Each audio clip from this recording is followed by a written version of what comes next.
No capers. No capers? But that's just grilled cheese. What's the point? Why don't they eat out of a trough? Hello, everybody, and welcome to Hold Up, the show where we dive deep inside your childhood nostalgia, pull the movies from your past out to see if they truly hold up. Today, I'm holed up with two mouse-hunting individuals themselves, Kyle and Andrew. Yeah, I love hunting vermin. It's my favorite thing to do. My favorite pastime. As a vermin, how is that hunting your own kind? You know, very ethically challenging in a sense. I am looked down upon by my fellow peers, but, you know, I do what I love, and I block out the haters. Wow. Yeah, So pretty brave. Are you into eating your kin too? Or is it just wiping them off the face of the earth? Only when it's a necessity do I eat my own. You know what I think is a necessity? What? Fucking Nathan yourself? Lane. Oh. See, I'm trying to rack up how many edits we can throw into this episode today. Nathan Lane. We're an can do no uncensored wrong. podcast. There's not many edits we make. Yeah, but I'm gonna say some stuff that's really gonna open your ears and eyes. I'm so glad I do the majority of the editing. Oh, That's yeah. my favorite part of this whole experience. Anyway, we looked at Mouse Hunt today.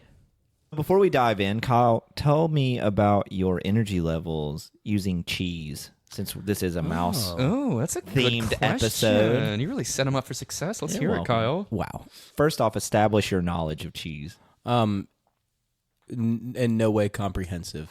A passing knowledge of cheese.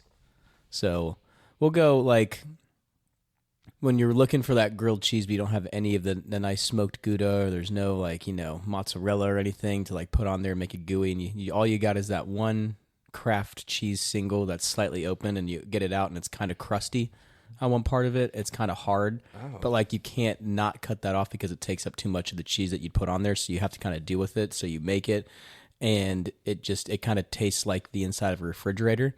That's kind of where my energy is today, I think. So not bad. Yeah, We're trending up. it could be moldy Kraft single.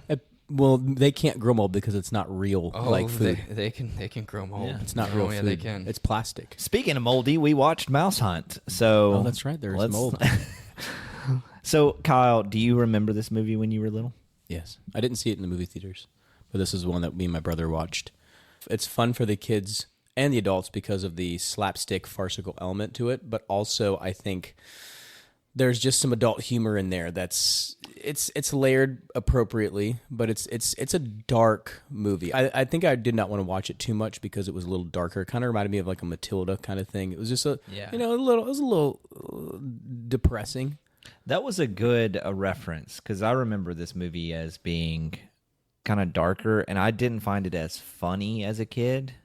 I've never been a huge fan of slapstick. I do enjoy slapstick when it's done in sparing moments.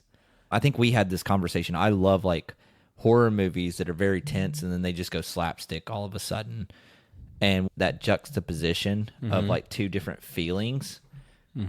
I'm very scared, tensed up, and then all of a sudden I'm laughing my ass off. I always enjoy that type of slapstick humor, but a movie that's slapstick from the word go is not usually a movie I enjoy watching as much. I do think that style of humor works, though, in this movie for children. As a kid, I knew that I, enjoyed that part of the movie. But I do think it kind of scared me a little bit because the set pieces are very dark and very looming. They are. So, yeah, I would say they definitely have. But as a kid, I did watch it. I strictly remember the VHS case. It was red, right, and had the mouse on it, and he was holding up the two olives and some cheese. That's right, I remember that. He had his little chef hat on. I wanted to eat those olives. Yeah, I thought the movie was about a Ratatouille style mouse. I thought he was just cooking the whole time when I first saw the VHS. But I was trying to remember if we saw this in theaters. Because this was 99? 97. 97. I would have been going to the movies at that time, so I don't know if my family took me to see this in theaters or not, but I do remember seeing it multiple times. Andrew, what about you? I remember it, but I didn't see it in theaters. I was only 5 years old, maybe 4.5. I do remember watching it on TV in the early 2000s, but not a strong memory bank there. So when I watched it this past week or whatever. It was essentially my first time. It was a true do-over. I do remember the movie poster. I remember the colors. I do remember the VHS. I'm pretty sure I had it, but it wasn't one that I watched multiple times or have not a fond, but a strong memory of. You're not a slapstick comedy kind of person either, are you? I like it on stage. I love it on stage. Which that was going to be what I was going to transition to. Yeah. I didn't realize until watching this as an adult. You don't know all the the actors' lore and their performances in different places. And so Nathan Lane, an incredible stage actor. Nathan Lane can do no wrong. Yeah. Truly, and I've been blessed to be able to see him twice on stage, on Broadway in a play, one a comedy, the other a much more serious drama. But oh my God, I could watch that dude paint fences. He is so fucking good in everything he does. And then you watch a movie like this, and it's kind of a throwaway movie. I bet 90% of our listeners are like, oh, Mouse Hunt. I do kind of vaguely remember it. Yeah. It's a kind of a throwaway movie. It's a throwaway, but he's still fucking golden in it. And it's kind of like a find. Yeah. His performance, I'm going to go ahead and spoil it. His performance is incredible in this. And I think you guys, jumping off the Nathan Lane bandwagon, you guys are going to fight over Lee Evans, aren't you? Yes and no. I mean, my original critique was just I was just being, dramatic. Obviously. For those at home, there was a text thread, and it seemed like an argument was brewing between Kyle and Andrew. So maybe we have a mini debate now about, was Lee Evans good in this movie? I mean, I'm going to come back to center much more agreeably than you would think, because he's not bad. It's just this goes into the whole aspect of watching a farce in the film setting as opposed to the stage. Because I was telling you the other day, I much prefer to watch a farcical or a slapstick on stage, because that separation between the actors and the audience makes it more believable. When it's on a screen right in front of you, it kind of ruins that magic that you get. And I just don't think it's like watching a movie musical. It doesn't necessarily do it for me. There's something about it that kills the authenticity. Right. And there were times where Lee Evans was just a little over the top, and I was like, come on, you know. But he's still very talented. He's a great comedian. He is revered in England. He's revered all over the world. He's not a slouch. He's a great stage actor too. Yeah, he's won I don't know if he's won Tonys, but what's the West End? BAFTA. What's the West End Olivier Awards? He is talented. There were moments where I just thought he was a little over the top, a little Chris Farley-esque, if you will. Yeah, this movie is built kind of stage-like, almost like a play. Especially with its sets, which we're going to get into all that. It's like the play that goes wrong. Yeah. If you've seen that or you're familiar with it. It very much is, like yeah. And I don't think I appreciated what they were trying to do. No. Because you're not going to see that as a kid. And I don't know about you guys, but at that time in my life, I wasn't seeing a lot of plays. My brother was a stage actor, so I saw more plays later on as I got older. But as a kid, we just watched movies and TV shows. My family didn't go out to the theater to watch different plays. So this was a fun walkthrough because I think I saw the movie in a different angle. For sure. And I think most kids don't see it. They don't appreciate the stage performances or the difference. They just laugh at the absurdity. They don't look at the nuances of what it takes to create that absurdity with the physical comedy and the timing and everything. They don't. They're not programmed to appreciate that at that juncture. Which Kyle, explain to our audience too, briefly if you can, because I know we can have a whole podcast on this. But the difference between stage and theatrical. Well, when you're on stage, first of all, stage acting and film acting are two different things. You're still acting, yes, but there's a lot of forgiveness in film in terms of messing something up or something not hitting right. You have time to figure it out. When you're rehearsing for any kind of theater show, there is a play or for a musical or farce or whatever, you get your mess ups out during rehearsals, maybe during a tech run, maybe. But at that point, you should be good to go. And you really live in that moment when you're live in front of an audience. There is no messing up. There is no forgiveness. There's no breaking. That's where the saying, the show must go on. And this is where I think that if you do have access to go see a show, if somebody around you is going to do a good farce, you need to go watch it and see it. But finding people nowadays, especially in like colleges or God forbid even a high school production. You don't you're see not that gonna, as you're much not gonna anymore. you're not going to get it. No. It's not It's not a in. lost art, but it kind of is. It kind of it's is. getting to that point. because musicals have really taken over the theater space. And even musicals today, there's nothing farcical about them. Not They're really. they're societal melodramas. They are, and like- they're pop heavy. And like, Hamilton's really cool, but I think Hamilton kind of ruined a lot of theater. I wouldn't think say brought- it ruined it, but I it would. changed the direction. If you think that's ruining it, then I don't- potentially, well, yeah. I think that like it brought a lot of people into theater who hadn't normally been there, which is great. But Yeah. now it's to a certain degree kind of dumbing it down. And I think that there's a lot of I haven't really heard or seen anything good come up lately. I don't think they're doing anything I'll really. be like- honest with you, I don't think it was Hamilton. It was happening way before that. Honestly, there's so many shitty musicals out there. In You'd the be Heights. surprised how many that flop or are on Broadway for like Ghost, 2 or the 3 musical. months. It's so many fucking remakes, or Pretty Woman the musical, or Mean Girls the musical, or Back to the Future the musical. Like, there's no originality No. when it comes to creating But new to be- musicals to be nowadays. I don't think honest- it was necessarily Hamilton, but it did change the It trajectory changed a lot of where things. we were going. in There my was opinion. Book of Mormon. I think Oh, that was great. Put a has. And that had a throwback to the standards in the golden age for sure, with everything Yes. they put in there. But there are very few talents like that, and like No. people who are going into write music. It's just it's kind of how we talk about like movie scores being dog shit these days. They're not really good. There's no originality. There's no. The one thing, and I'll give people credit for this, is there's no money in musicals, so people There's no don't, money people in don't, theater People, at people all. don't put their energy and effort into No. creating a great musical anymore because there is no money for it. That's Try why getting- Sondheims have died out, and Kander Yes. and Ebbs and Rodgers and Hammerstein's. Like, yeah. there's not, you're not going to get that anymore because there's no give back for them once they've created something special. You can only do Les Mis so many times. Yeah. But my point with this is, even if you could go find somebody who's doing a farce, and then you have to understand what that is and what that means. Farce does not mean slapstick. It has an element of it, but there's a lot of like door slamming and quick changes, and I'm here, and all of a sudden I'm here, and like And there's a lot of delivery like, of lines and jokes that timing. have to hit. You have to have timing. You have to work with your audience. You have to work with the entire crew. It's a living, breathing thing. Yeah. So that's why I understand where Andrew's coming from, but at the same time, I don't think where you have the luxury of living 20 or 30 years ago and being able to go see farces regularly, like they're put on regularly. So this is something that if I were to show this to a child and they were like, oh my God, like I love this. This is really funny. Then I'd be like, okay, well, let's like a theater might be something you'd vibe with. It might be Yeah. something that you get with, but like you're not. My point not is gonna like the find the access, option the to- access to that is not there. Yeah. So that's why I defend this movie pretty heavily in terms of like it's. Yes, there's some juvenile elements to it and some stuff that might be over the top, but like you don't see that kind of shit anymore, and it's really sad. I want to say my critique of that is not, it doesn't invalidate it or make it not worth watching. I was just saying there are moments where I'm like, that would have hit better on stage, and I get what they were going for there.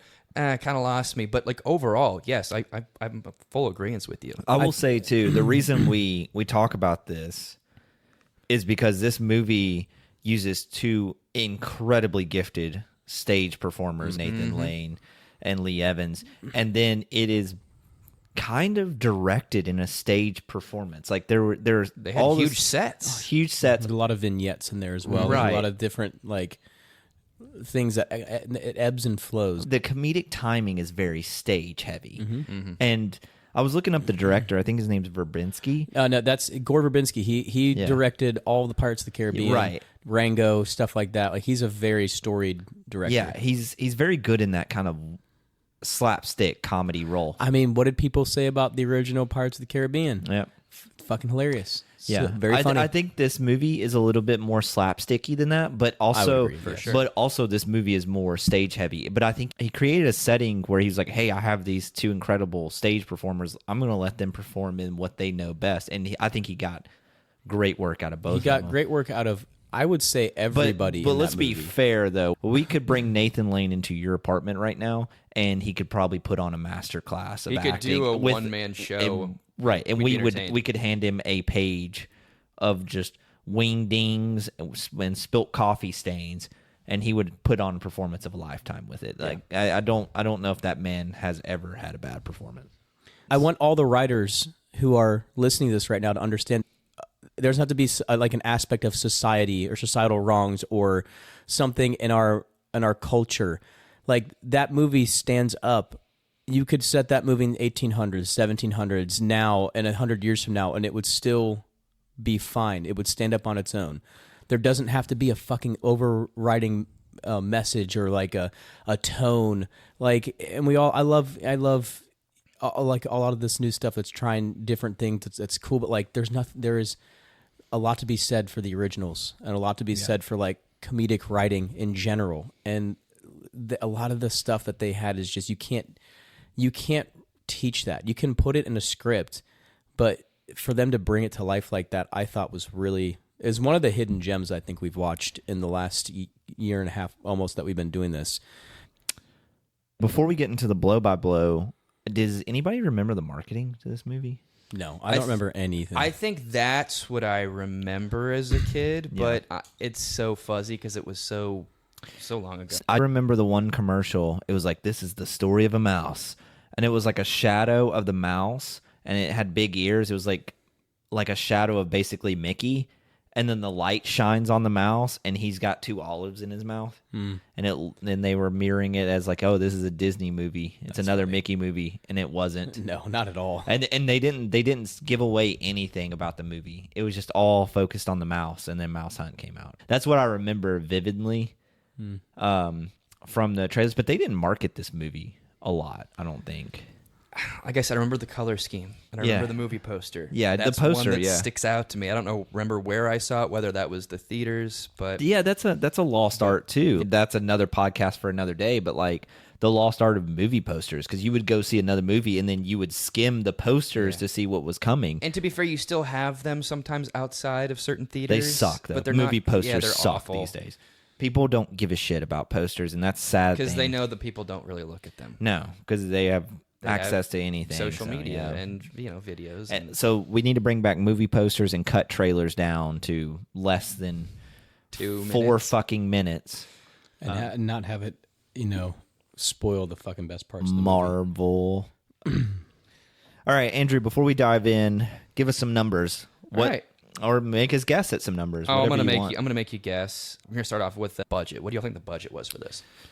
They had large set pieces. They demolished it. They shot on location in studio. I'm going to say the budget was around 35 to 45 million. That's really good. 38 million. Okay. You nailed it. Give me a guess on that. Yeah, that was Shut up, pretty Chase. fucking good. I was going to say, too, like with Lee Evans and probably Nathan Lane and even Christopher Walken with his lot of money Yeah, there. Christopher Walken's like check, too, was probably pretty But hefty. domestic opening, this is December 19th, 1997. Domestic opening Winter movie. was 6 million. 6 million and some change.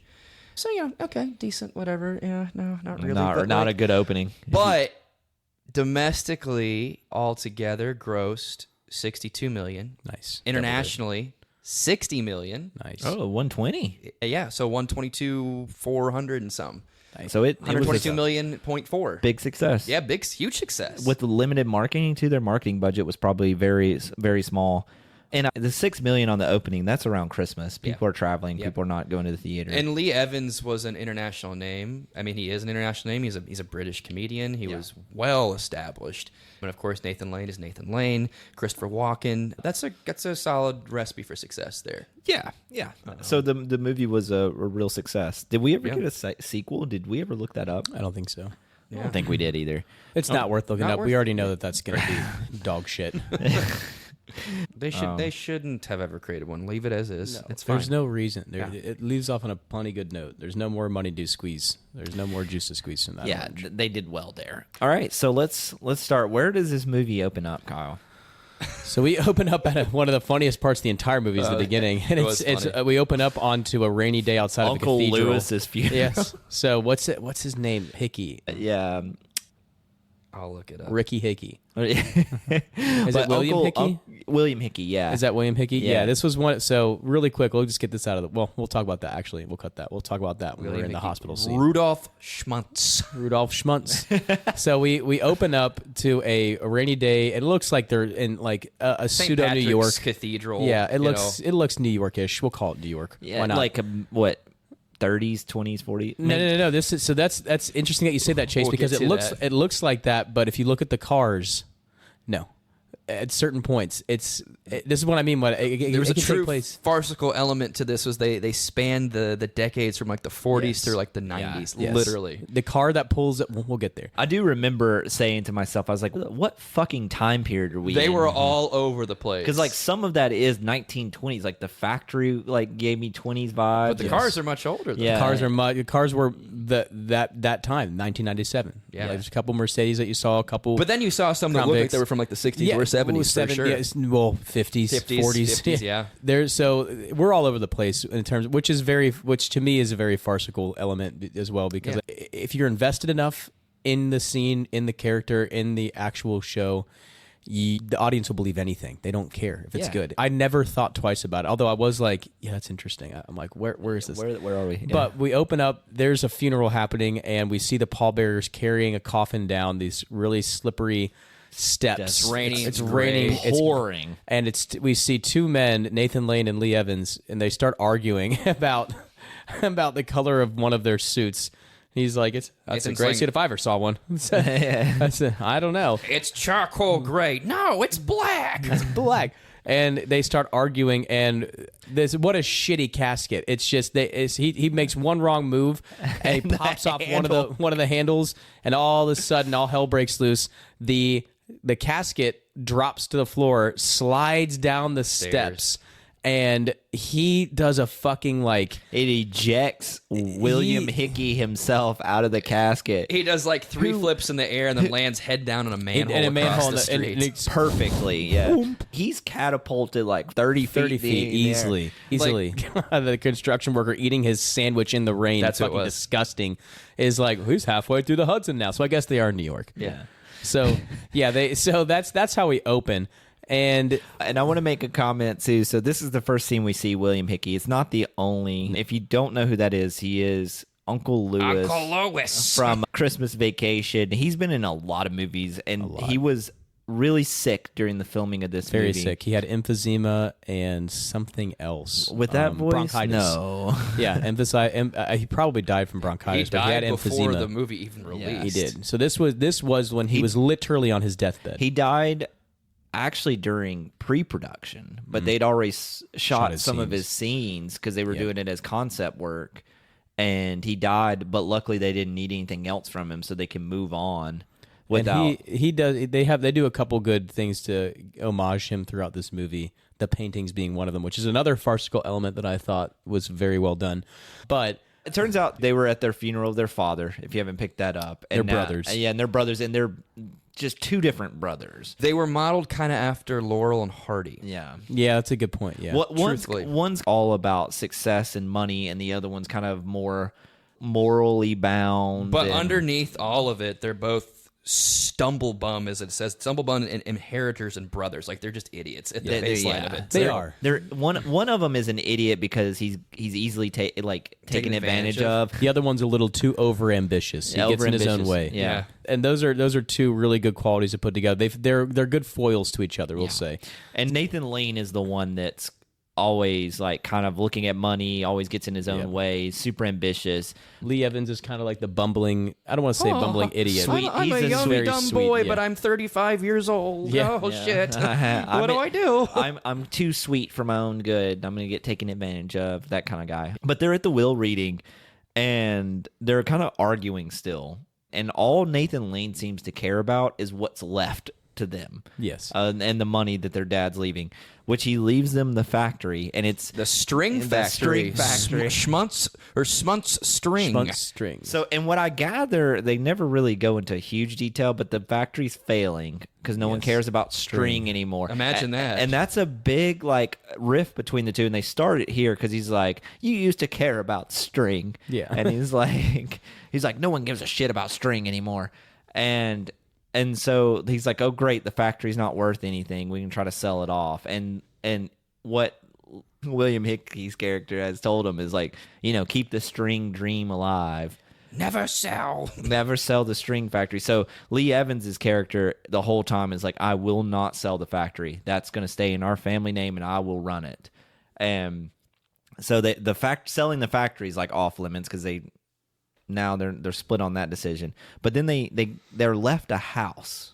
Yes, and it was given to the father as payment. Yes, it was. We won't get into the specificities of the house yet, but it's some abandoned house that has a worth of $50,000. It was bought for $50,000, and he goes, "How much is it worth now?" $50,000. He's great, a worthless house and an egg, great, and a ceramic egg. He gets they get a porcelain egg and a box of half smoked cigars. I think there's 3 left in there, and the ceramic egg breaks before their meeting is even finished. So Nathan Lane's pissed. He takes the cigars. He's like, I have to go feed the mayor, and that's what he says. He said, and it turns out he owns this fancy ass French restaurant, and he's a head chef. So annoying because he is the head chef, but he's like putting on a fake French accent, and he's like, he does it well. He does it well. Does it okay. He's saying a couple but for of things. A farce, but let me come, mon chéri, come les enfants, which is. But everyone's fucking taking it. Like they're like, he's French. And I think that's part of his character is that he's doing everything he can to be over ambitious instead of just like being himself. He's trying to be everything that he can't be. And this is like our first, like, I was dying during this scene. So the mayor shows up, and the mayor is obese. He is very, and there's he's like, a whale. Well, there's a just put it that way. There's a person, a reporter that comes up to him and is like, "Mayor, how do you think your triple bypass will influence your re-election campaign?" And he's like, "Oh, okay, fine. I'm here to eat." And you're like, "Yeah, I bet you are." So he rifles through the front door, and he's just like eating up everything Nathan Lane has given to him. And Nathan Lane is like, he's got like reporters everywhere, so he knows this is like a big deal for his restaurant. If the mayor loves it, then like this is going to be a business boom. So, and the mayor does, because we want to make note, his kids are there. His kids are the worst. Yeah, and his kids are just they're just the fucking worst. But this is like the darker part comes in, is this point right here, because he goes back into the kitchen. He's preparing everything. You see a little cockroach crawl out of like a little basket. It's out of a cigar box. We gotta stop. It's the cigar box. It's the cigar box that let them some Cuban cigars from his father. That's what it was. The cockroach that comes out of that is a Madagascar hissing cockroach. Here we go again. Not endemic to the United States whatsoever. This is from Africa. Who's counting? Honestly, that does not disgust me when I'm older, because I'm like, I know that that's not from there, and like it wouldn't be attracted to the food like that. What would disgust me if it was a fucking like little German cockroach bullshit, I would have vomited. But Andrew, what happens? Well, they elegantly serve the food to the family. I don't exactly know what the fuck it is. It's some sort of French, like, whatever. And it's an extravagant or something like that. Extravagant showing, and they're ood and odd, and then they start to chow down, and then the mayor bites into something crunchy. And what does he say? He goes, crunchy. Yeah. I love the almonds. That's what it was. And then there was not a single almond on that plate. So he bites into it, and then the rest of the body of the cockroach falls on the table, and the kids start freaking out. They're like, "Ew, Daddy, look! Yeah, that was in your food." And he's like, "Oh, there's only half of it." Yeah, where's the head? And then he realizes then that he has bitten half the cockroach, and the cockroach is still alive. I mean, that tracks. So he like swallows the head, and it starts choking. He starts on profusely choking. He vomits this vile-looking white bug substance onto the table. But I was eating something then, and I had to take a break because it was fucking disgusting. I might have looked away, but I it just was remember nasty. And then he falls backwards and starts his choking fit. While choking asphyxiation. And then we cut to outside in the this is ambulance. my favorite part too. So we're in the ambulance, and they're trying to resuscitate him. They're like, clear.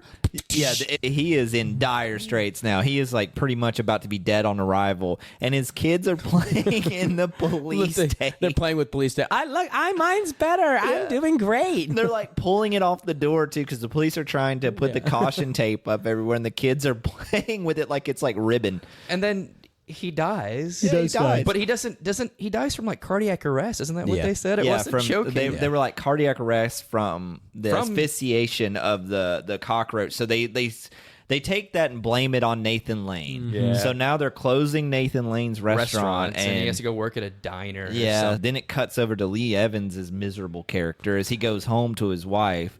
Well, before that though, he had people come visit him at the string Correct. factory, and they offered him Zepco offered him lots and lots and lots of money and and to be like a shareholder salaried position. and a Salaried salaried position. position, and he turns it down. He's like, nah, not for me. Because he has a little flashback of them in the hospital, and his dad is dying, and his dad, tells him, Uncle Lewis is like, never sell, never sell. So this is where you can actually see that William Hickey was definitely Ill. going to die soon.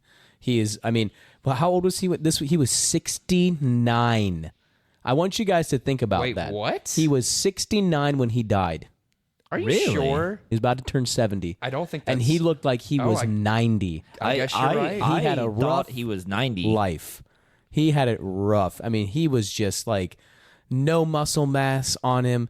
Just like He was I 69. want you to share the string. Heavy smoker, Share it. probably his almost an Emphysema, entire, yeah. his entire life. And he gives Lee Evans that string. He's like, this is the string that came over to America. Yeah, not just any string.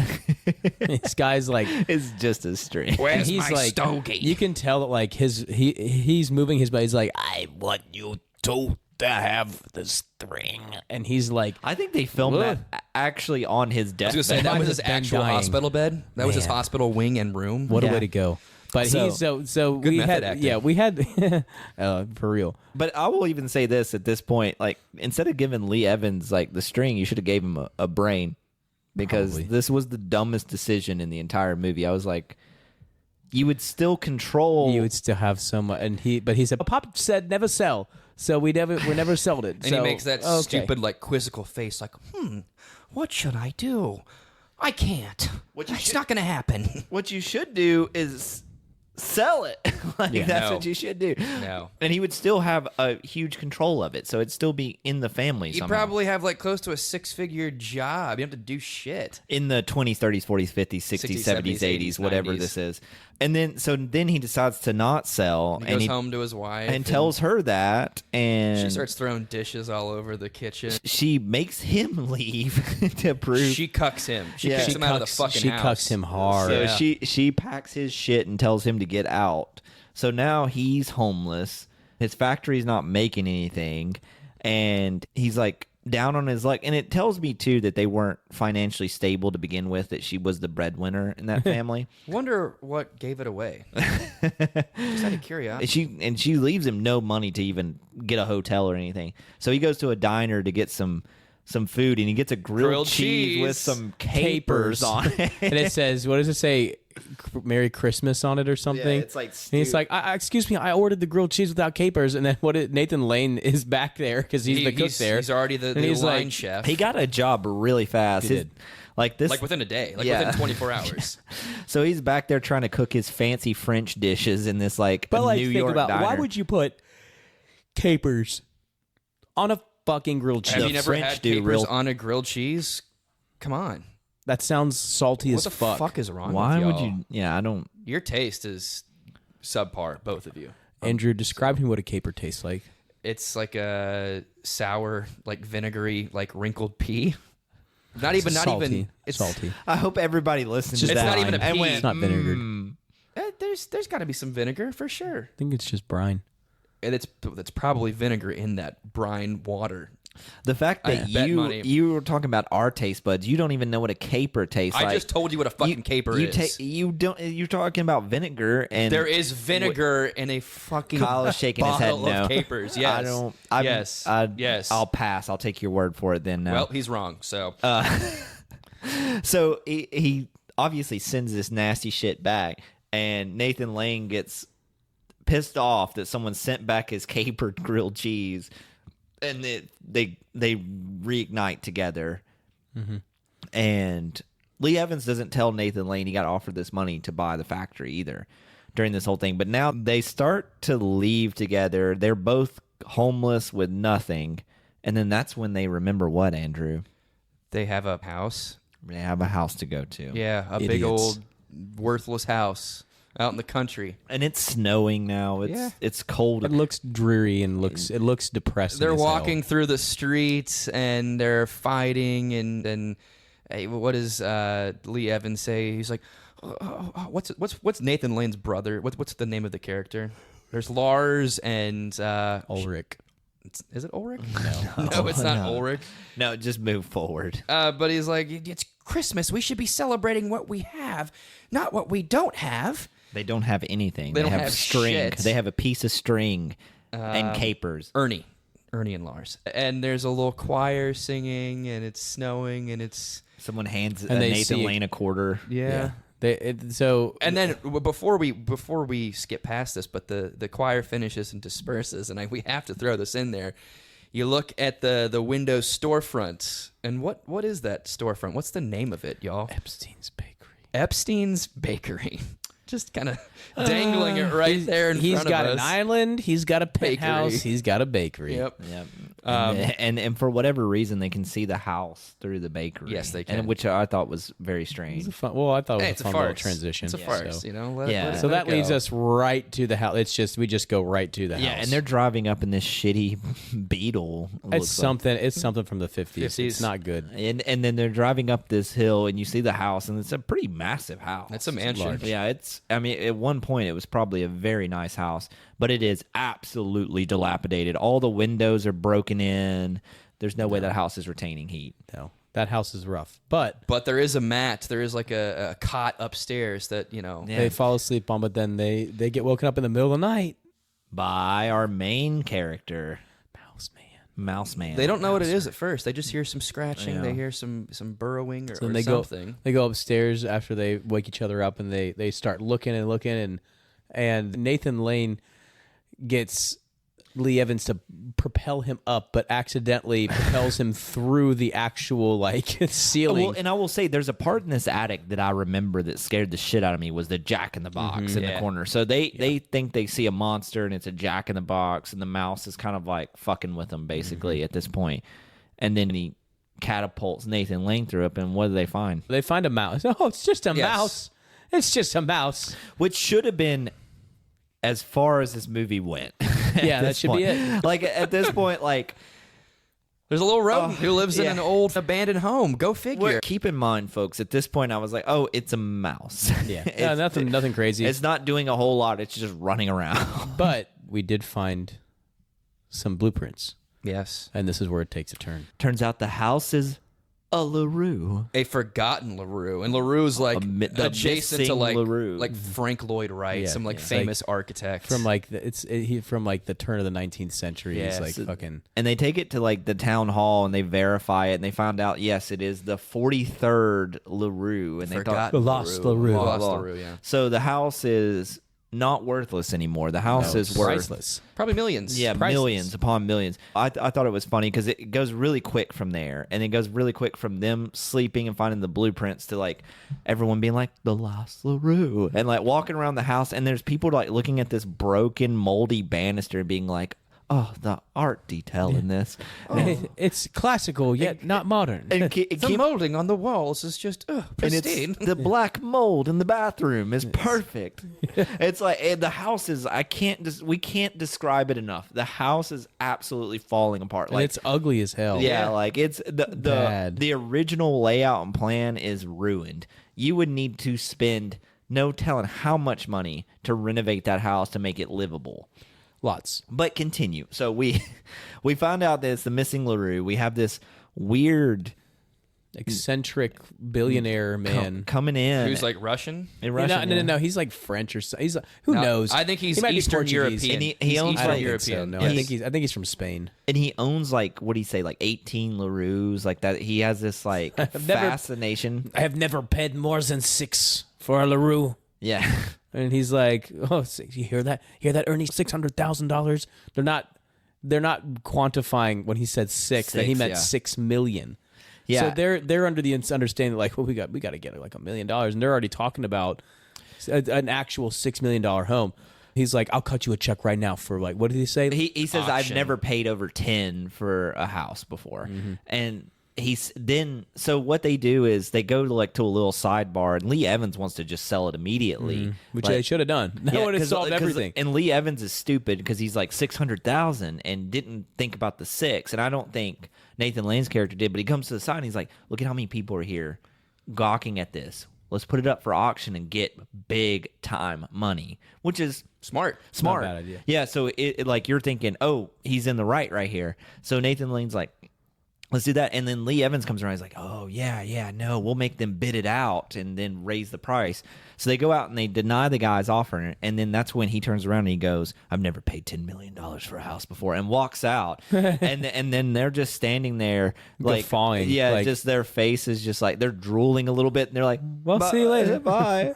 Come again next time. Because they know right now they have like, just they're sitting on a pot of gold. They're set for life if this so acquisition goes through. all they have to do now is renovate the home, right? No, it doesn't even look like they have to renovate. They the don't really home. have to do much. So this is my main flaw with this movie. Everybody was gawking and standing over and offering money. He's probably going to offer them $6 million. Why? Just take the $6 million, split it. Like in that time period from the 20s, 30s, 40s, 50s, 60s, 70s, 80s, 90s, it would have been a lot of money. Yeah. And they don't have to renovate anything because everyone's already like licking the banisters and like falling in love with the place because it is the missing LaRue. That's enough. You don't have to do anything. They don't have to eradicate a small mouse either. Vermin. They don't have to get rid of That is- that fucking thing. Let the person who buys it take care of It's it. unkillable, but we're getting there. That would ruin the movie. So they set out after that. Now they're going to try to renovate the house Themselves. with no money, No experience. no experience, no money. They weren't really trying to do too much. I think they were just trying to fix some of the floors and They put some nails in the crown molding. Oh my god, that was the worst. When you were watching, stupid. I was like, "Why? Who the fuck are you? Yes. You just ruined that molding. Yeah. What was the point? Why would you nail molding in the wall? and like I don't remember if that scene came first or the other. Like I kind of lose track of what happened A lot where of chronologically. stupid shit happens Yeah, in so between. I think It's essentially what starts happening is the mouse starts Making himself more known. Yes, and they start like, oh, our friend's here. Well, let's try to kill him with the fucking blah, blah, blah. So, and the first thing that they do, I think, because it ramps up, right? Like, the first thing they do is they see this mouse. This mouse has not done anything in the house. Not at all. Like, he's not chewing on shit. He's not, Just like... living in the he's walls. He's just, like, running around. Well, they get up in the morning to get breakfast, and remember, because they lay the mouse trap out for him. Yeah, and then- they also had a whole bunch of like fresh groceries. Yeah, in an so abandoned home. So yeah, right. So this mouse Milk. had eaten through one of the cereal boxes, which I thought right. was a pretty fun little trick. And he went, and Nathan Lane goes to try to get the cereal out, and they're like, oh, remember we had put the mouse trap out last night. Remember, let's go check to see if it's there. Oh, it's empty. And he ate the pit. He ate the pit.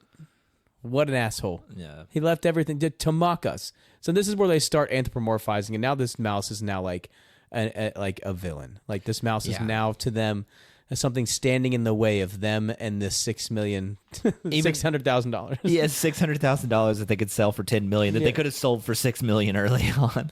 We're not going to be able to get too far into a lot of these scenes because it's like physical comedy. It's- so like we can't really. So we're going to have to like describe it gloss. with words. Yeah, and one scene I wanted to gloss over is so after they do the first, because most of the movie now is them trying to catch this mouse. Yes, So there's almost exclusively. and you know, and I'll say this early on as we kind of hit some of the highlights. As they're trying to catch the mouse, they're just bickering further and further with each other. Like their relationship's kind of deteriorating. It's kind of like they're more focused on taking out this animal that's just living in this environment, and it's like putting a dent in their relationship, which was already dented.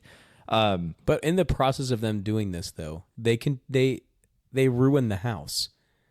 Every single thing Yeah. they try to do to kill this mouse ruins the house. Well, and then after the first mousetrap fell, one of the ones I wanted to bring up was the one they set themselves across the kitchen, and they put like 500 mousetraps down. all connected to each other. Yeah. So if one goes off, you have a domino effect. So the fun part about this is this was a practical effect. They really set up 500 mousetraps. that's terrifying. And they had to take several takes of this. So they had to reset God. all these mousetraps. That is the commitment I'm talking about in these movies. Yes. And we talked about this on Aaron's episode. You just don't get the practical stuff. They would have No. CG'd that shit these days, and it would have looked awful. This looked real and added when those mousetraps started going off, I got tense again. Yeah. This is real. This is somebody really moves the wrong way and their fingers snapped. because those things were very pressurized. So the mouse is able to like climb up around the mouse traps. They watch him do this, and then he's able to just set them all off. I think he throws something onto the mouse traps. It's neither here nor there, but sets all the mouse traps off and runs away. And when he sets them all off, they start rolling in them for whatever. I don't know what. Yeah, that was just one of those dumb moments in this movie. That's for the kids. Clearly, that's just like, oh, well, now we're gonna roll through it. But you could have just stayed there and let them all set off and then cleaned them all up. But whatever. This is where we get into this point, folks, where it's just gonna be like a lot of these moments. They're such physically comedic moments that we're not really gonna be able to describe them to you. More so than like tell you what's kind of the overarching theme of each one. So we get that with the mouse traps don't work. I want to talk about the nails in the wall because for whatever reason, Lee Evans is driving nails into the crown molding. From an electric nail gun. Yeah, from electric nail gun. No, it's a pneumatic because it's precious. Yeah, so he's driving nails. So right before he drives nails into this section of the crown molding, we see the mouse, and the mouse is like running in, and he gets in this little like sardine can. It's his bed. Yeah, it's his bed. And he starts to go to sleep. So this is the first like instance we see this mouse, and that creates him as like our protagonist. Like we feel for the mouse. Like he's just living here. This is his home. Yeah. And I guess the metaphor here is he's made a home out of this nonsense of this dilapidated house, and they don't see it as a home. They just see it as a way to make money. So it's like, yeah, you find your home where you find your home. There you go. There's the theme of the movie. But I was impressed when I found out they used some CGI on the mouse. They looked very real. They were trained mice. And this one was trained to sleep in a sardine can. That was a real mouse that they used. Yeah, and it's like, again, we would have CGI'd that shit now. It would have looked stupid. You wouldn't have felt connected to that mouse. But because Thanks, PETA. Yeah. But now, like, I think they used like 100 different mice during the film. How many of them died? Probably all 100 of them. I think a lot of them probably did. I think some life cycles happened. PETA. Probably like generations of mice. Peter's going to hear this and open up a case or something. Yeah, so, there. What do we do? Well, we'll send them my address. I want them to come here so I can talk to them.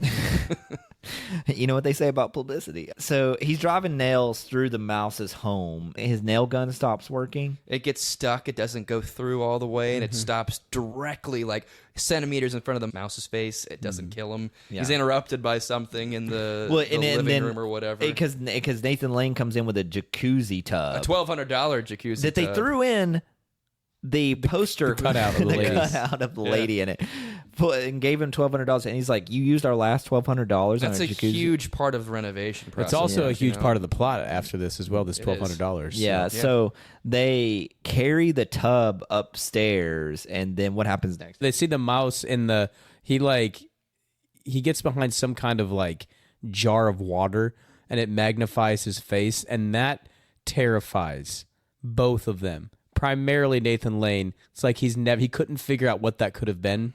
Couldn't have been a mouse.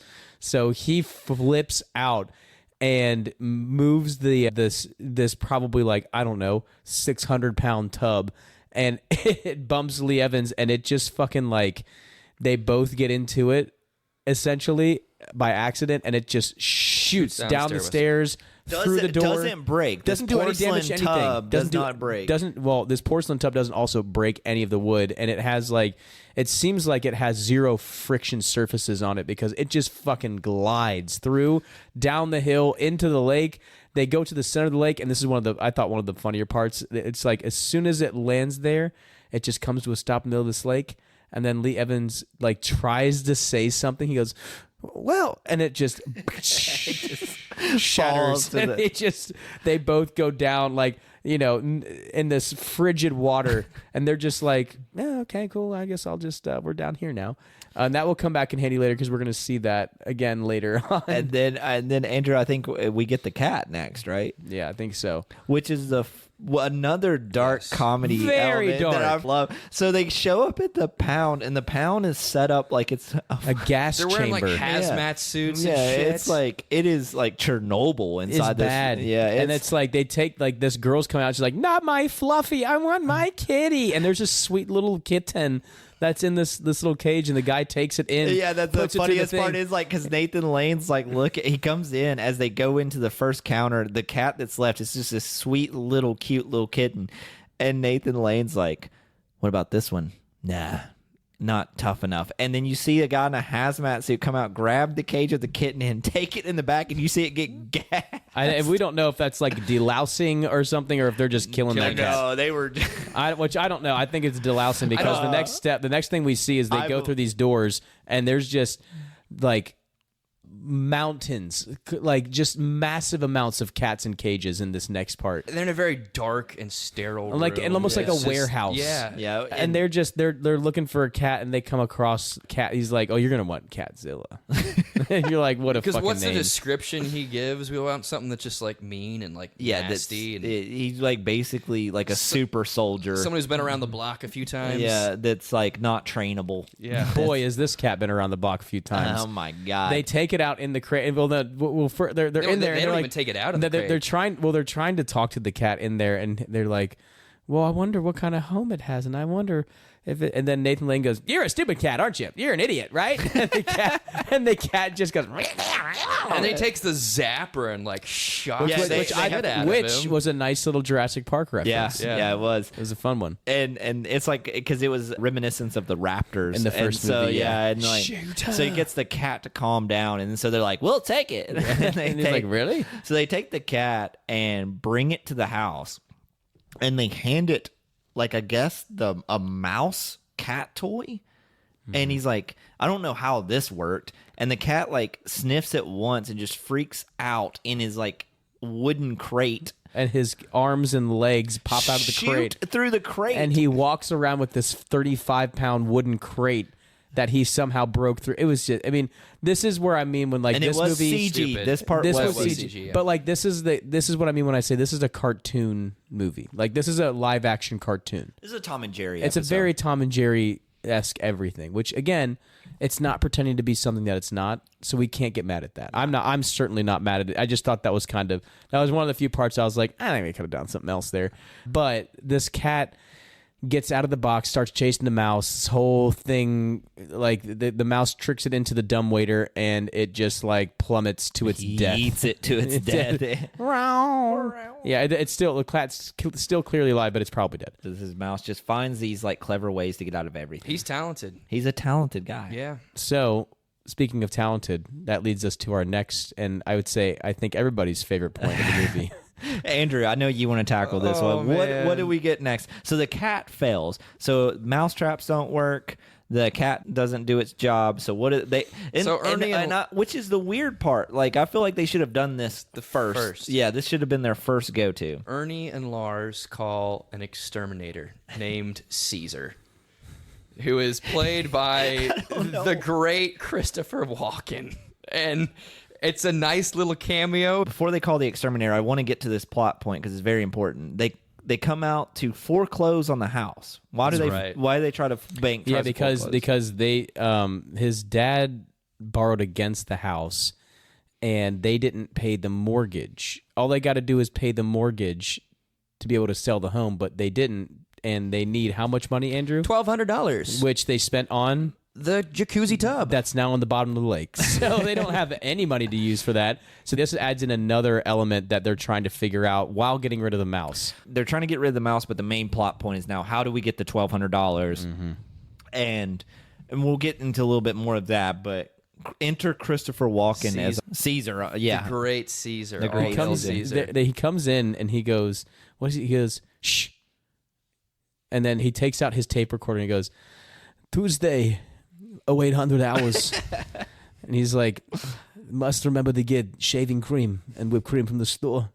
It's like, you're like, what the fuck? He's very much a Boy Scout. I do want to mention this too. Does anybody remember? I had this in my notes. I want to go back. So before the Catzilla scene, they were talking about like they were going over to Catzilla. He's like, yeah, he's a monster, and if someone doesn't claim him, we'll have to gas him again. Gas him again.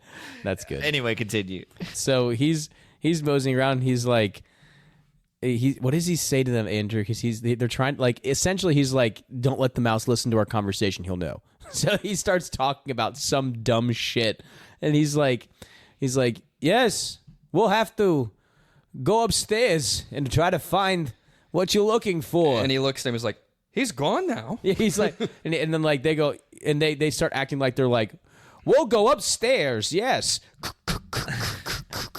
And they walk over, and he goes, "What are you doing?" And they go, "He's not listening now." That's what it was. Yeah. He's not listening now. But we got to talk about like Caesar's getup here. Like He's all decked out in he almost looks like a Ghostbuster. Yeah, he's got a waist belt full of gadgets. He's got like magnifying glasses with like probably not infrared vision, but like Something dumb. he is decked out for whatever time period we're in, and for an who knows? exterminator in general. But he starts doing his business. I remember the scene. He's crawling through the kitchen floor. He's under the table.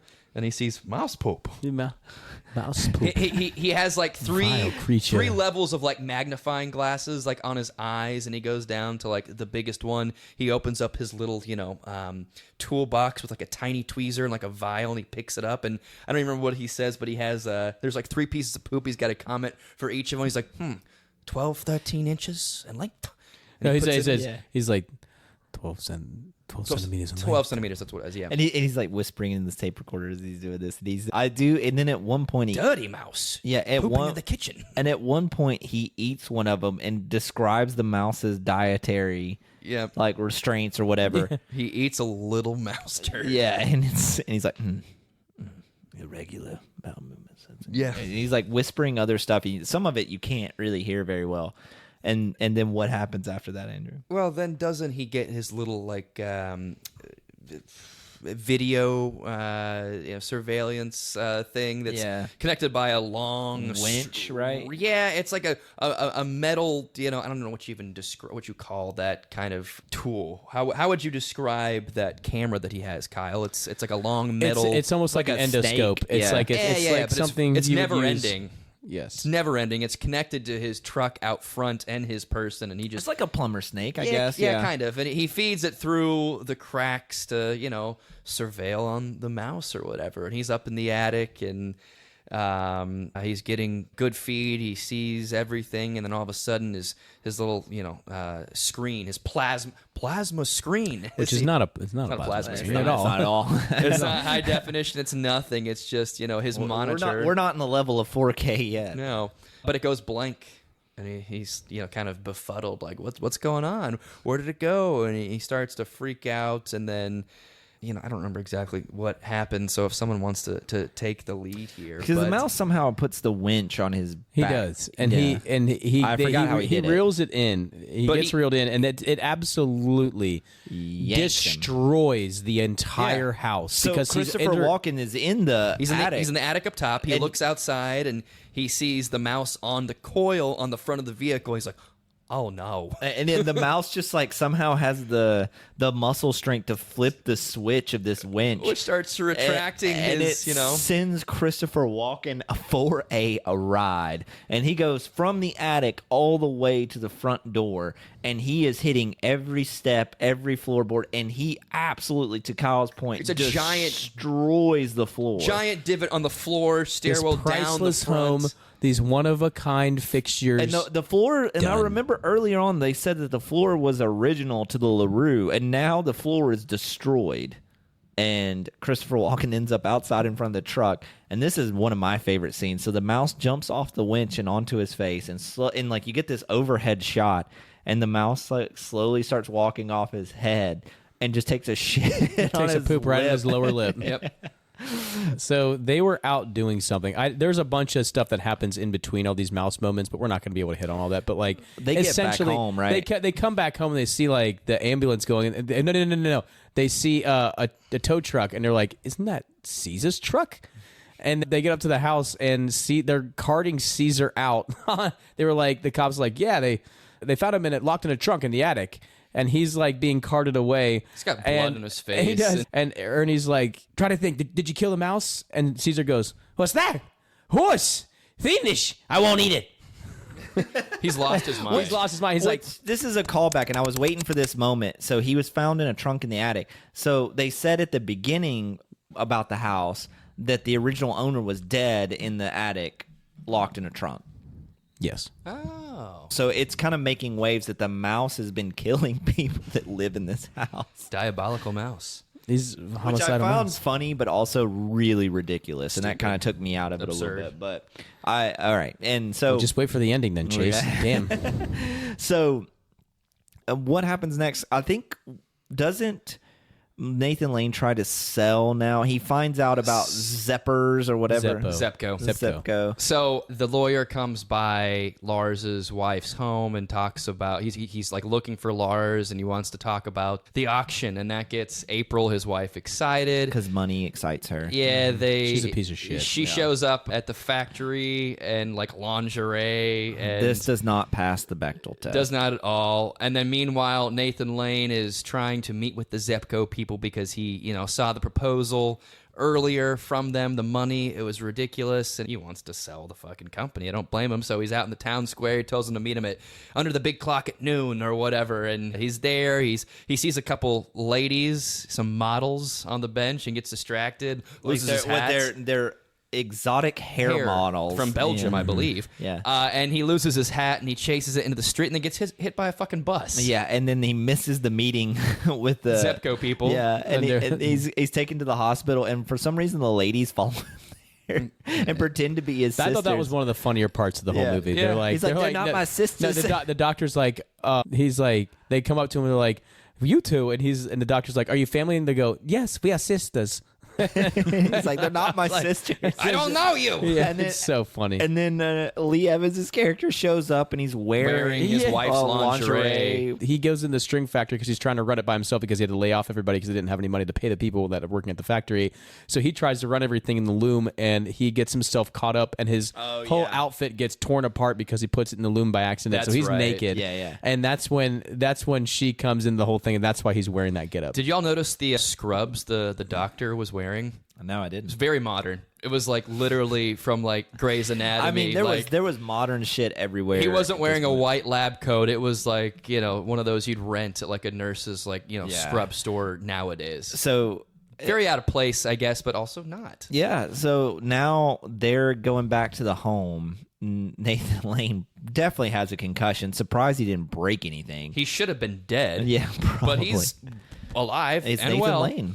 So they get back to the home. They're kind of coming together a little bit because Lee Evans is like, "Hey, April gave us the $1,200 to pay the mortgage off. We're good." Woo. And Nathan Lane's character is like hiding the fact that he just tried to sell the factory out from under his brother. This is where things really tumble down. It's like the last 20 minutes of the film. So at this point, they see the mouse running around, and Nathan Lane explodes at this point and grabs a double-barrel shotgun. No, it's not. It's not just a double. That's an elephant gun. Yeah. No, for real. That is like a extra long barrel, big game hunting double barrel rifle. And he's starting to blow holes all over the house now into this priceless home again. It's been beaten to shit and back. And he's just blowing holes here and there, trying to hit the mouse in the can here, and they start literally destroying the house. And then at one point, the mouse puts one of the bombs left over by the exterminator under the floorboard, and Nathan Lane shoots it, and it just explodes the floorboard. Eviscerates the floorboard. And then I think at that point they hear the phone go off. The phone rings. The Zepco people are pissed off that Nathan Lane stood him up. Yeah. Even though he got hit by a fucking bus. Yeah, and now Lee Evans is arguing, and they start fighting at this point. And it boils down to some slapstick fighting, and then Lee Evans throws an orange apparently at 98 miles an hour and hits the mouse. And Nathan hits Lane ducks, and it hits the mouse behind him and knocks him unconscious. The mouse is in dire straits. Yeah, you can see its belly convulsing. Yeah, it was actually a terrifying scene because they go close up on this. I think they said it was an animatronic mouse, but the mouse is twitching. Its breath is going up and down, and the mouse's eyes are glazed over, and you're like, God Christ. And so at this point now they're kind of coming back together oh, we did it. We should have just bought fruit and threw it at him the whole time.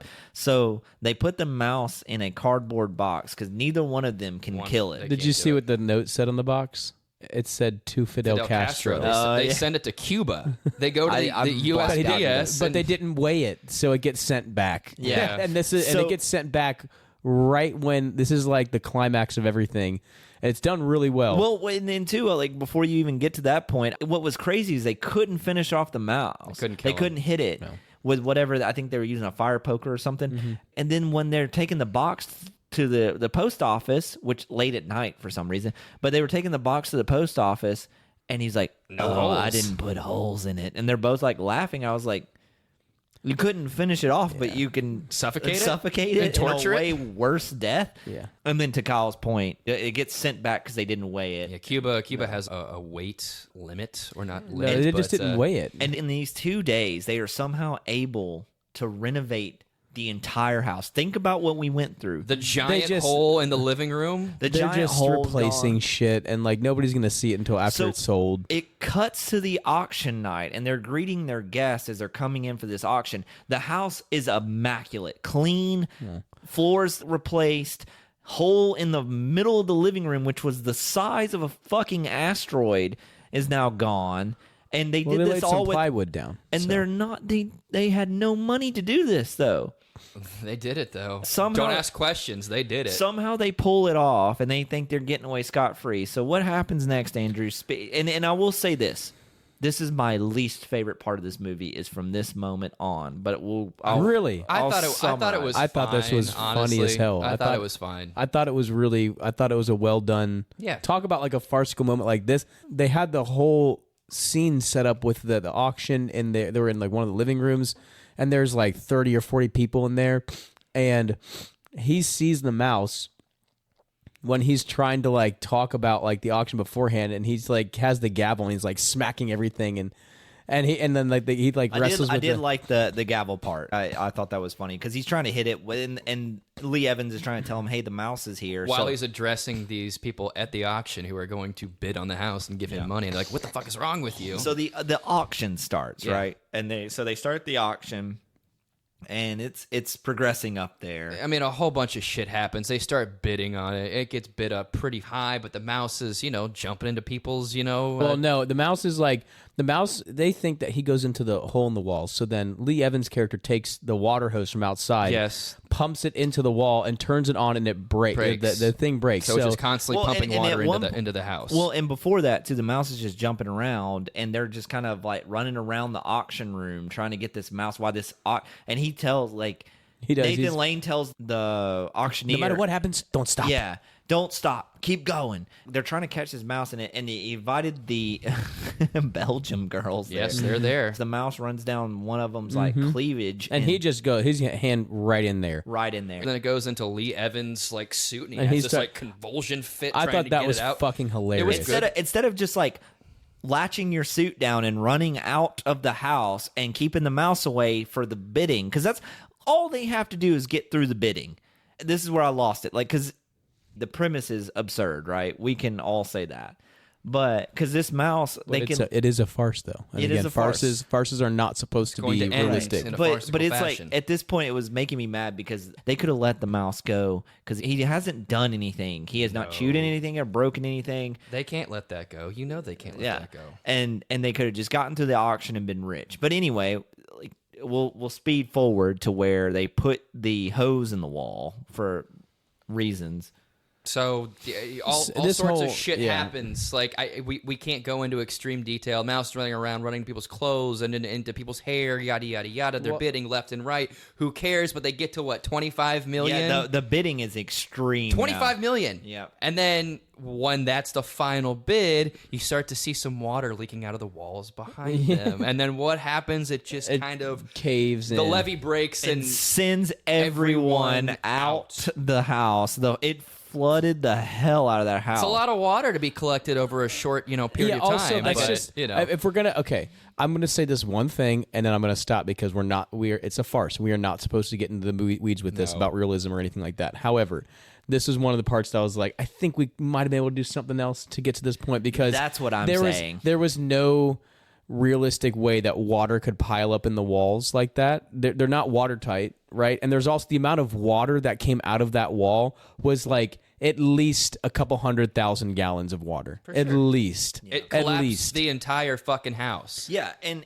They all get swept outside, and then what happens next? The whole fucking just like a house of cards. And I love this little section because I don't know if you guys caught this. So Nathan Lane stands up with his arms out and he's like, "Hey, don't worry, it's just some water damage. This is the last LaRue," like trying to save it. All the auctioneers are soaking wet. They're getting up and leaving. And then Lee Evans' wife is leaving with a Texan. Texas oil tycoon. She's just the worst to see ever. She's such a She piece of knows shit. her husband's worthless. And so as he's leaving, he's like, "It's the last LaRue," and the house just like collapses on itself. But it was a nod to Buster Keaton, the house going down the way it did. I thought that was a fun nod, especially to someone like Buster Keaton. Yeah, we'll who's- talk about slapstick. Talk about Yeah. like physical comedy. You know, he's probably the greatest. Yeah, he's basically created it. Anyway, so the house collapses and it now is completely worthless. Mm-hmm.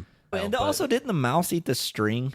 Didn't he pull out the Yeah. string? yes, Yeah. during the whole like gavel scene where he's Ate the string, and then somehow it fell from the sky, and they got the string again when the house, as like see, you said they wanted to work together. So at this point they're pretty much in shambles or whatever, but it's almost over. it's almost over. But we end the movie on a high note because there's Back in the string factory. back in the string factory, but bring the cheese with them, the mouse is with them, and they somehow And then they also do a Cape Fear thing because as they're going back to the factory, the mouse rides under the car. They're very unaware of that. And they're very unaware as they go back to the string factory because they have nowhere else to go now. And then what does the mouse do? The mouse He turns on the factory and puts some cheese on some of the conveyor belts or whatever. and they're just staring and watching this happen, and it then makes string cheese. but like a ball of string cheese. Light The last bulbs go couple off couple moments of the movie, they're like it's Nathan Lane and the mouse, and they're trying out different, like this one's mozzarella and herring, and this one's curry. Gorgonzola and peanut butter and jelly for the kids. Yeah, and then the factory is now a huge success now that they've abandoned string and They're at started the doing- forefront of the string cheese industry. Yeah, and as we ride off into the sunset, the mouse is on Nathan Lane's shoulder, and he's our testing division. And that And was he's like, very much- this is a testing, but I want to talk to you about marketing and strategies. You should be our spokesman. He's Spokesperson. like, I know another company that used a mouse as a spokesmodel, and it worked out really well for them. As he walks off, and meanwhile, because this the other- mouse is like super CGI compared to the this other one actual. is full CG. And then that's it. That wraps up Mouse Hunt And- for all the kids back home. You know, they lose the house, they don't sell the business, but hey, they turn it into something else, and I guess they make themselves a fortune. They do. So Thanks to this mouse. It all comes together very quickly at the end with really no setup, but that's okay because it doesn't need it. Yeah, from the auction to the moment of them walking off, it was pretty quick. But interspersed throughout here are parts that we never really got to go over because, again, we're not going to be able to describe to you this physical comedy in here. And it's something that you just need to watch and witness for yourself because it's a worthy watch. So, Kyle, now that we finished it up, let's start with you. Talk about briefly how you went in with this as a kid versus how you watched it now. Well, as a kid, it is a cartoon, a live-action cartoon is what it is.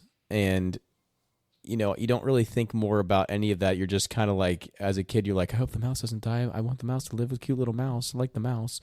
As an adult, I'm like, this is actually really, really well done. The set designs were really well done. The acting was really well done. The story itself, it doesn't need to be anything crazy. It just needs to be means to an end in order to get these funny situations to happen. So it's not like we need to delve too much into the writing. It's not like it's bad. It's just, it is very like what you see is what you get. There's nothing Point A to point B. which is fine because again, the physical comedy carries this movie quite a long way. There's a couple of times that Lee Evans just honestly like his vocal, like him, and also the guy that was trying to buy the home from them was very funny. He had a couple different lines in there I remember that were that. so Do you remember him fucking going stupid. to the kitchen and he doesn't say anything? He just starts eating cherries. Yes. Oh, he's from just, the Just wall. like- them, he's just housing like- them one by one, One- probably eating with the stem and all. with the stem and everything. He's going in his mouth, and he's like, "I have LaRue's books. I have his notes. I have his letters. You see these shoes?" And Nathan Lane goes, "Are those LaRue's shoes?" He goes, "No, but he would have loved them." I was like, "That's really funny." So for me, like this is like one of those that, as a kid it was funny. As an adult, I actually found it funnier as an adult than I did as a kid.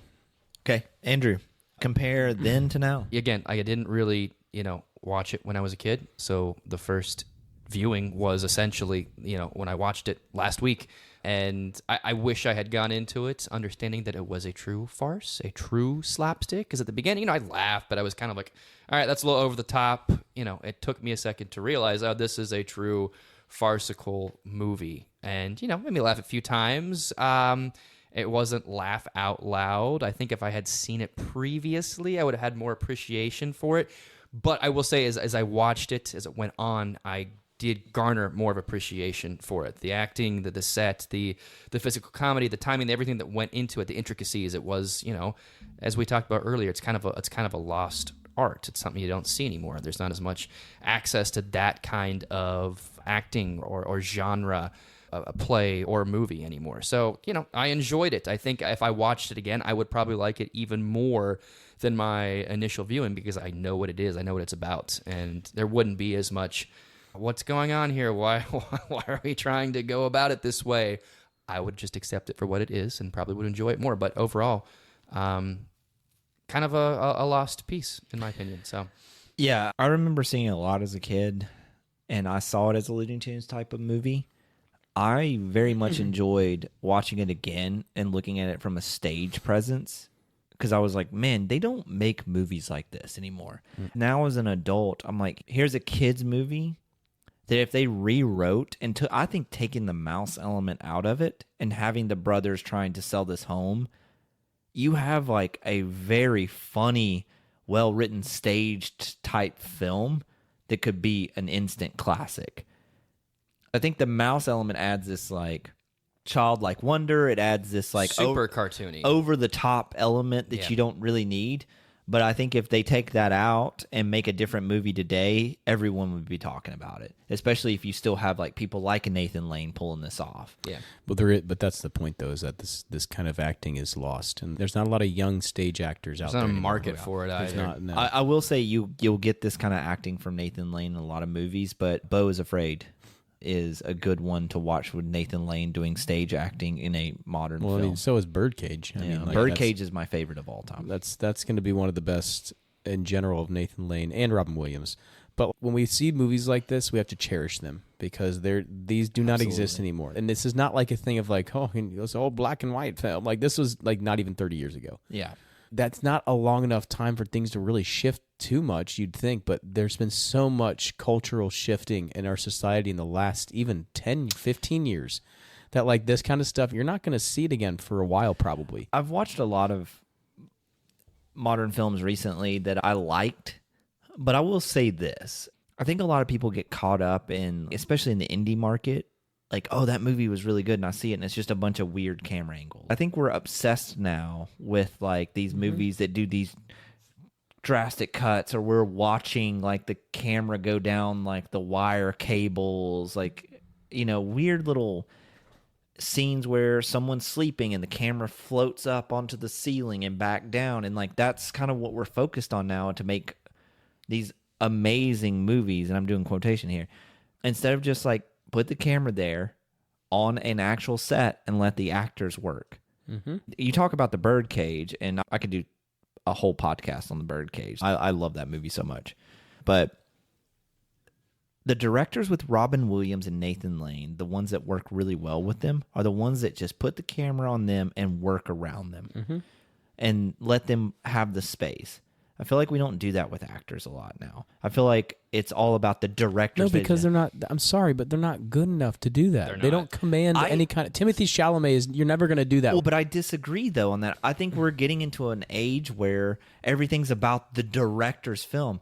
I was talking with some friends about films that they've seen, and they were talking about, I saw this person's film and this person's film and this person's film. And I remember in the 90s, it was like, oh, Tom Hanks is in this new movie. And it shifted from actors to directors, and more of the art piece is put on them. And I get that directing is kind of in a nuance now, but I do want to see the actors work a little bit more. I don't want to see them exist in your world. I want to see them take your world and make it better. I think actors like this do exist, just few and far between, Most of these actors are not American actors. They're going to be British actors. Yeah. Yep. They I don't know. I guess maybe yeah. maybe like a Michael Cera, maybe. I mean, like, No. but he's not going to be able to do this. No. Like, I was gonna say Daniel Day-Lewis is one that you just let him do his thing. but he's British he's as well. British, yes, exactly. So, I mean, like they're. But and he's selective on his roles Very. too. We probably may not see him again because he's in his 60s. I think he retired. He said he retired. Yeah. He doesn't need to. He doesn't need to do anything else. He's done plenty. Yeah. So like this is, it's just it's a good thing to recognize where film has been, where it's going, what it could be. But like, if you're looking for this kind of itch to get scratched, look at movies that are 20 years old, because this kind of shit is not happening now unless it has some kind of like societal angle that we can play, or a racial angle, or a like, you know, a gender, like it's got to be something like that in order for it to get made.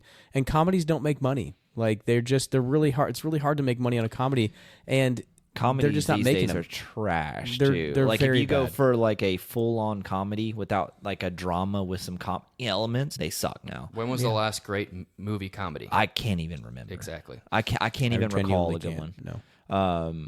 No. Ones that actually made me laugh, like other than like ones that I chuckle a little bit here and there, but like the plots are absurd in them, and it's just like formulaic. It's just like anything else. But let's start with you, Kyle. Does this movie hold up? Yes, it does. I think it more than holds up. I think this is one that like I would drop what you're doing this weekend and watch this movie with your significant other, with your friends, with your family. Like this is an actual good one. This is one that you can play through the holidays as well. It's essentially a Christmas movie Because it opens up at Christmas. It opens up at Christmas, and I would say this Premiered is in December. yeah. I mean, this is a good movie.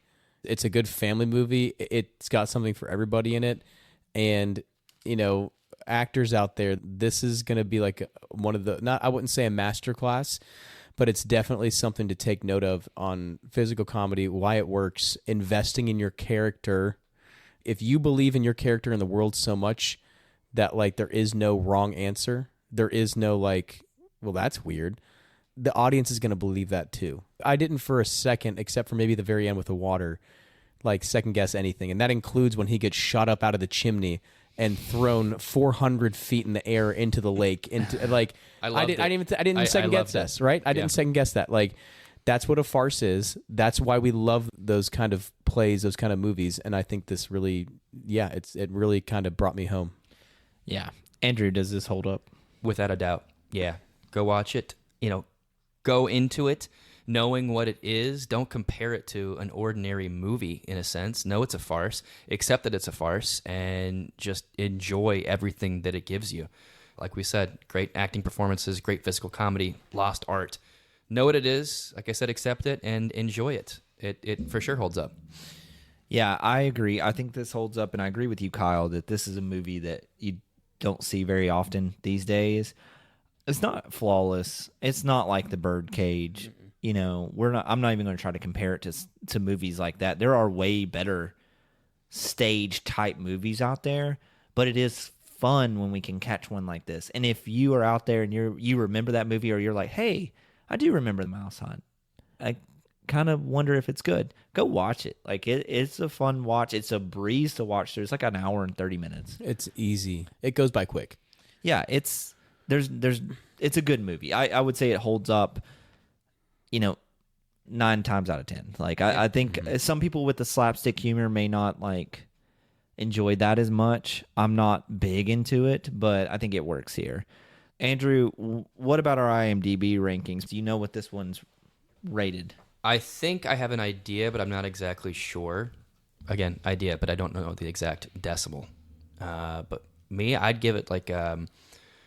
And I want to recall back to our first episode where we were talking about Aaron. So Kyle happened to not be on that episode. No, we did not. But Aaron brought up a good point when we do the ratings. Like he was talking about, if you rate something, you're saying, if you rate it like a 5, you're saying it's better than 50% of the movies out there.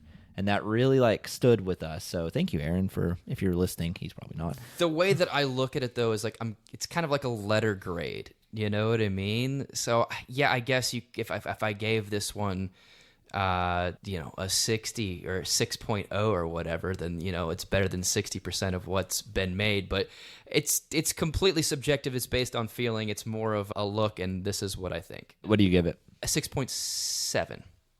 That's fair. Yeah. Kyle, what do you think? This is going to be an easy 7.6. Damn. Okay. Yeah, I would easy 7.6. I was gonna say 6.8 for me. I think this is a really solid movie to watch. Again, it's up and down on some things.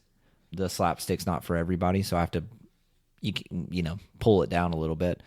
But it's definitely a great one. And the actual IMDb rating is 6.5. Nice. Oh, so yeah, right there, yeah. Not And terribly far off. so yeah, that confirms it. So this one is juiced up for the right reasons. And you know the rules by now. We just reached into your childhood nostalgia, went mouse hunting, and found out that Mouse Hunt holds up. Go watch it. Find time this weekend if you have nothing to do, and watch Mouse Hunt. It'll be better than, I would say, about 90% of shit that's come out recently that's not a TV show. It's going to be better than that. It's not gonna. You're going to like it. So, Andrew, do you know what we're doing next? He doesn't. All right. So, until next time, everybody, we hope we see you around the corner.